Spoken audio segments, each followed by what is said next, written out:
Cifre a molti zeri erano in ballo nella seconda grande Tangentopoli italiana, oltre 2 milioni di euro. Infatti la tangente che la cupola avrebbe voluto complessivamente dall'imprenditore vicentino Enrico Maltauro per fargli ottenere l'appalto Sogin del valore di 85 milioni di euro e quello denominato Architettura dei Servizi. Per il primo il costruttore iberico avrebbe promesso 1,5 milioni di euro, per il secondo invece una mazzetta da 600 mila euro.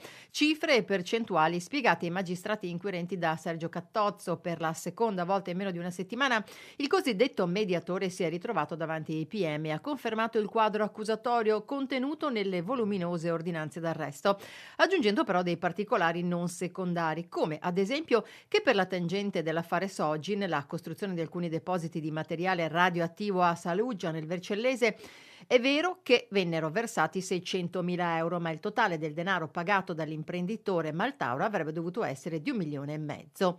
Da ripetere ovviamente con il sito di Caorso, su cui i tre della cupola si stavano muovendo per che già ottenere si un trovava ai direttore domiciliari generale nell'ambito di amico un'altra attraverso la inchiesta. pressione dei Nelle loro carte, a referenti quanto si è politici. appreso, anche i Il nomi di gruppetto Silvio si muoveva Berlusconi, tra Cesare Previti raccomandazioni e e Gianni regalie, Letta, che dunque, come però le ha non definite risultano Gianfranco indagati. Frigerio nel suo unico interrogatorio. Gli investigatori stanno ora tentando di verificare i pagamenti fino ad almeno 7 anni fa.